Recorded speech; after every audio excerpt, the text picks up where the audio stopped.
I go by the name of G5 like this.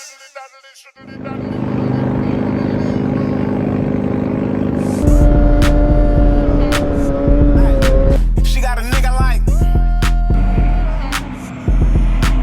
ass fat like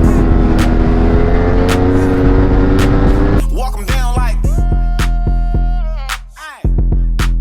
pack loud like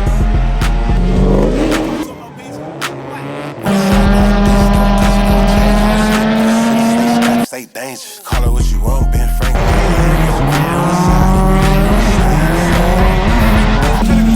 Fuck something. Put your hands on that table, don't break, baby. Do it with no hands, she ain't even gotta touch nothing. I'm tryna make the bitch leave, but she keep coming. Chop it ass, chop it down, yeah, I'm on that. I'll walk them down, make them run that.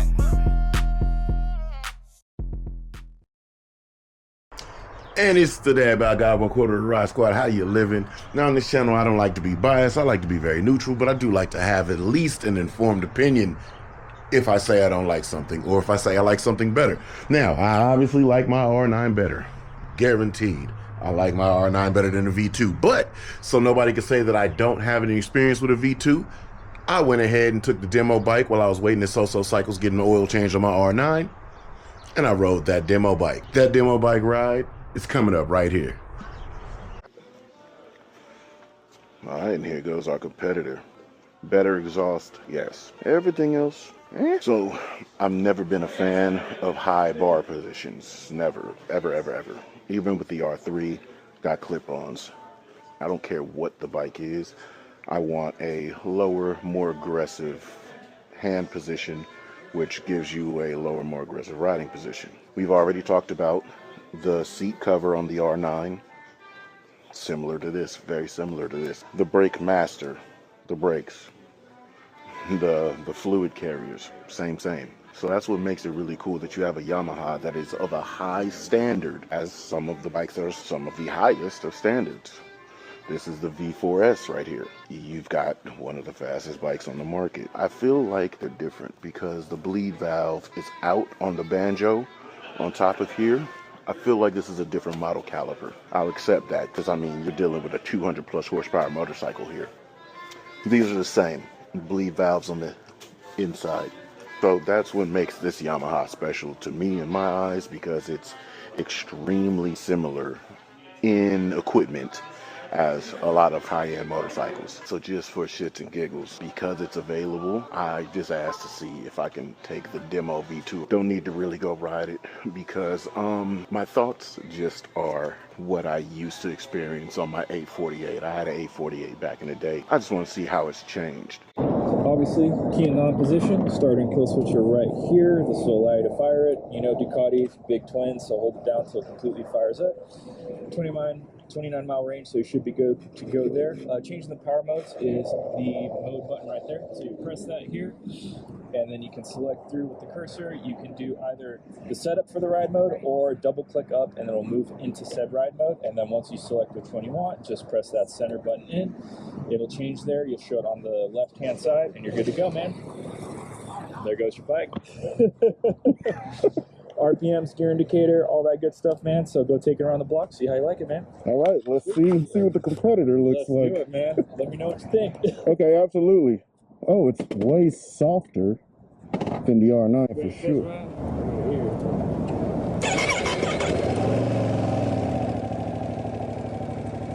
See what everybody means about those mirrors rattling around. So, yeah, that's a trip.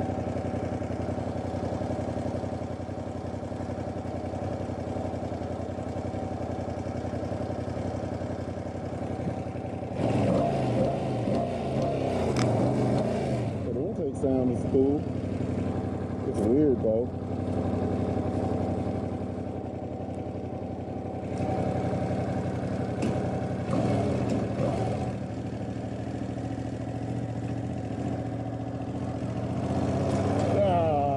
Golly, dude. So just off of initial thoughts, you're sitting so upright on this, it feels like an R3.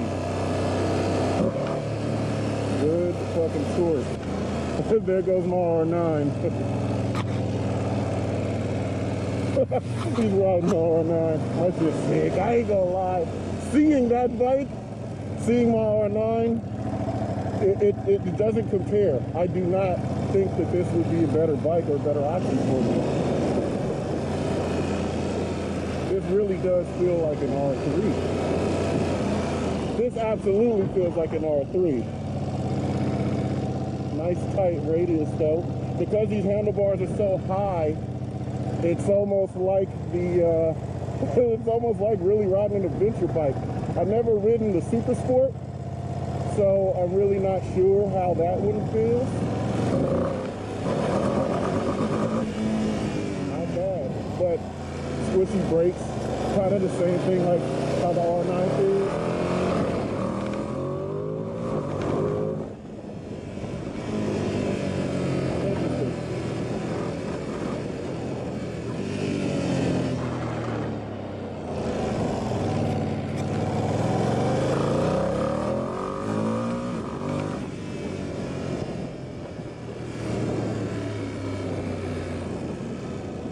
I'm not gonna lie, y'all.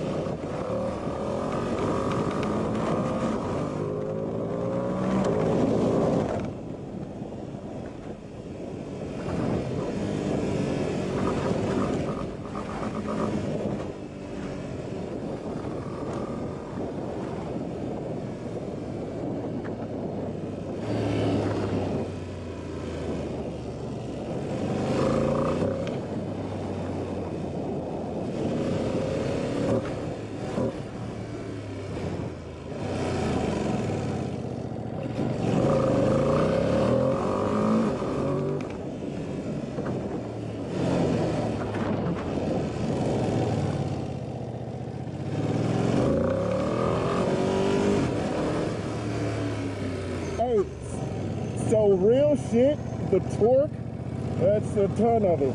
It's a ton of it.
So I'll say this, if you are a shorter rider, if you do not have the comfortability of the wider tank and slightly further reach, if for some reason those are higher on the totem pole, this is your bike.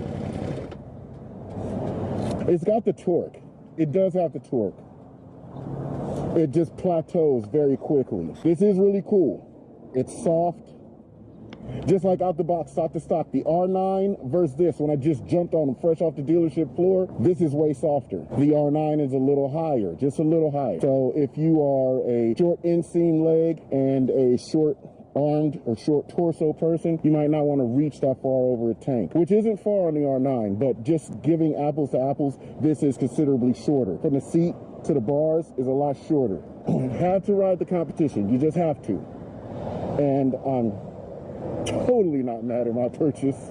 Plus, that bike visually doesn't just do it for me, it just does not.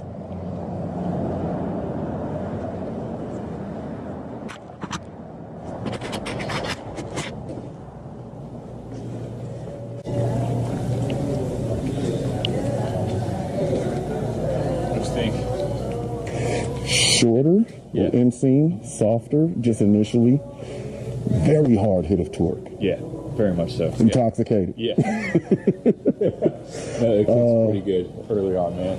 A very short reach from seat to bar. Yeah, it isn't much. So you're definitely gonna, if you're taller, you're gonna have a weirder time on the tuck. You'll have to take more consideration, I should say, Yes. in the tuck. Exactly. Cool. Yeah, no, they're good. Absolutely would be fun, just ripping the city, commuting. Yes, yeah. But if you're double dutying, just out the box, Yeah. bro, do you have to ride with the dude when he comes? Yeah. Take my R9.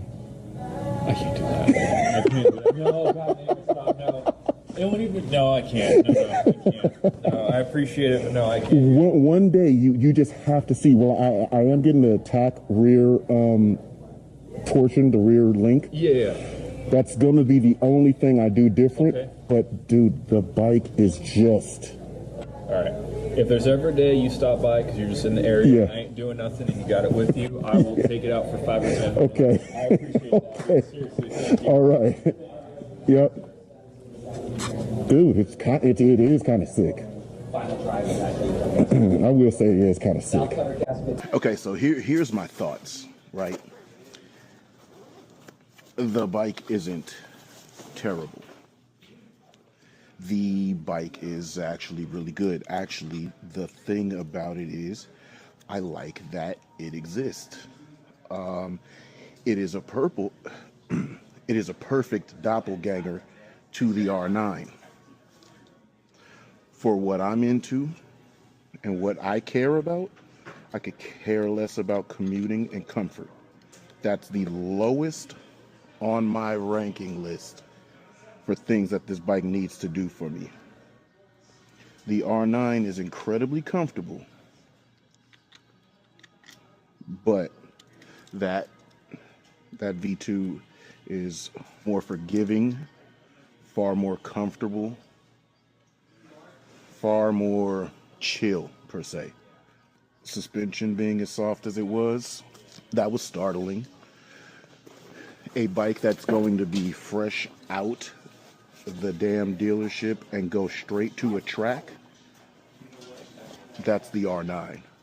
Even though they do demo rides or test rides, just being able to say, hey, can I ride the bike? And he say, you know what, I got a guy coming, but yeah, let's get you taken care of real quick. You think that'll be a good vibe if you can go, just a couple miles and bring it back? Like, those are the favors I like. Thoroughly appreciate the staff here so for taking care of me, and that will never go unappreciated. I was able to feel and see what the competition is like. Me, R9 owners, you don't have anything to worry about. Plus, let's just say, for instance, right, say you're at a track day, and let's just say you're using your bike to the maximum. If you're using your R9 to the maximum and the other rider is using the V2 to its maximum, the R9 and the V2 are almost identical lap times. One of the test riders rode the bike around Sonoma Raceway. He did, I think it was 151.1, and the R9 did a 151.2. Those are the things that I think are irrelevant when you're comparing two motorcycles. So now soft suspension is more compliant. This thing has quite a high level of suspension, to be honest. But I just love what the KYB feels and translates through the frame. I didn't feel much road translation through the frame on this bike. But again, that wasn't the track, that was just the road. But when I'm riding the road on the R9, these same roads, I feel the road through the bike, in the pegs, on the seat, in the handlebars. I feel the road. To me, that has value. I hate this hydraulic clutch, the way that it feels, it's further out. So as you pull it, it's rocked more like this instead of it being close and it comes level to you. That's a weird feeling. You can get used to it. It's just something that I noticed at first. I didn't have my microphone in, so I don't know if you guys heard that kid when he saw the R9. There goes your bike. That's what the R9 does. That's what I like. I like that fact. Let's say, oh, the R9. I love that. This thing's a good time, man, and so could the Ducati. The Ducati could actually be a really good time too, but certainly if that's a bike that you were interested in, if you're considering between the two of these, I know these are hard to find, hard to obtain, hard to get, but if in case this is an option between two and you are a shorter inseam person, I would say go with that Ducati because it's very low to the ground. It's a lot lower and the suspension's a little softer. And it'll just soak right in. You got no problem with ground clearance. Me personally, it's totally not my vibe, but a hell of a lot of torque. So all that torque that thing had, that can make for some pretty entertaining city light-to-light rides. I don't really have too much to say about it other than what you saw me say, so I don't know if that's a good or a bad thing. It's just a thing. But in that case, with these two fingers, I'm gonna get y'all peace because we out. Ain't nothing going on but the bomb ass rap song hitting all night long.